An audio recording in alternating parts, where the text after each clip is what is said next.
Hey. Morning, Josh. Good morning, Treasurer. How are you? Good morning, Ali. Good morning, Karl. Karl, I hope you've been working on that forehand, mate. I'm looking forward to that grudge match. It would appear as though I've got my fingers on the red buttons now as well. So Australia can look forward to a period of peace and prosperity. Hey, Treasurer, looks like Omicron might have peaked. Is that what you're hearing? Well, there are some positive early signs where we've seen the admissions for ICU in both New South Wales and Victoria and the patient numbers start to decline, but it's only slight. We've also heard from the medical experts that we may be reaching that peak, and as you and I know from our own experiences, Karl, with COVID, it can knock you around a bit, but from my perspective, it's a lot better than being subject to extended lockdowns. We've got to learn to live with the virus. We do know that it's 75% less severe than previous variants, and it's really good news that in the big states of New South Wales and Victoria, there's now a plan to get the kids back into the classroom because they've been out of the classroom for too long, affecting both their educational development, their well-being, and of course it affects the broader economy as well. So I feel like a lot of the language at the moment is feeling very positive, that we're kind of past the worst of this, that school's going back, but at the same time you've got Europe and the US warning their people to not come here. I mean, are we too diseased? Well, if you look at those key indicators, Ali, our vaccination rates, which is our primary line of defence against the virus, we're in the top 10 in the world in the OECD. More than 6.5 million Australians have now got a booster shot.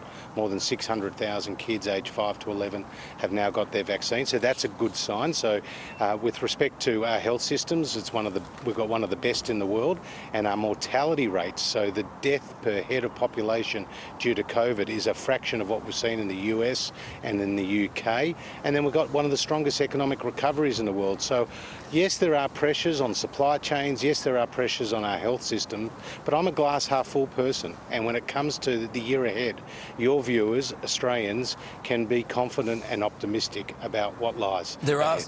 There are some significant inflationary pressures that are also building. Do you think Australians should prepare for an interest rate rise in the next couple of months?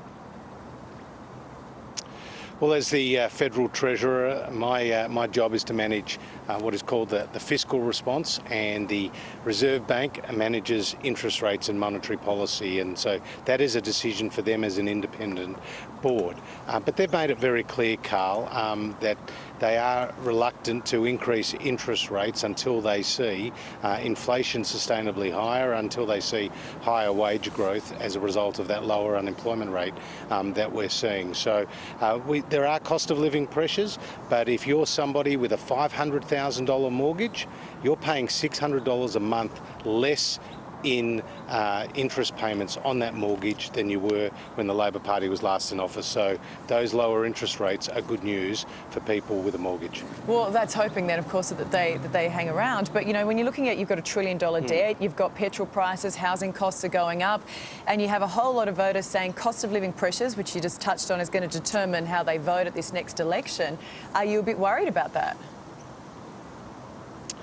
Well, let's go through that. In terms of people's mortgage payments, they've come down very substantially, and the interest rates are historically low.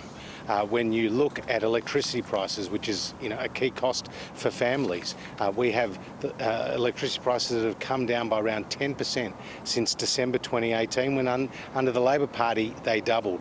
Childcare costs are lower today than they were when the Labor Party was last in office. Petrol prices have also been lower on average under us compared to under the Labor Party. So we have a good story to tell, but that's not to dismiss the real cost of living pressures that families face. But Ali, one thing that we are doing every day, every week, every month, every year is putting more money into people's pockets with tax cuts, and there's new data out today from the tax office showing that young people are seeing a real boost to their incomes as a result of our tax cuts. You're making a real pitch for young people.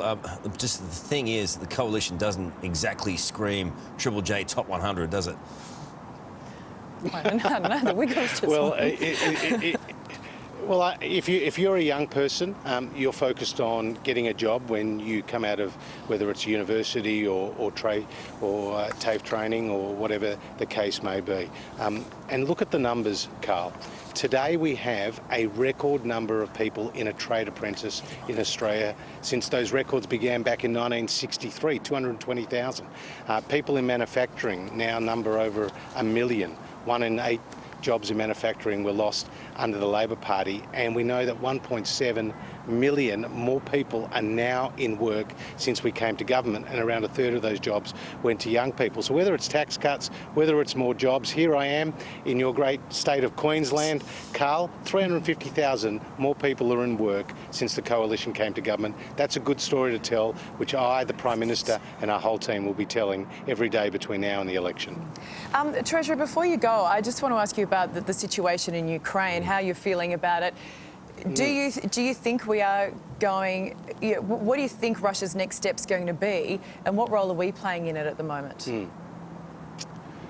Well, Ali, it's a very serious situation, and we are concerned by Russia's military build-up, and we obviously call upon them to de-escalate. We're talking regularly with the government of Ukraine. Our respective foreign ministers have recently had a discussion, and we have reaffirmed our support for them.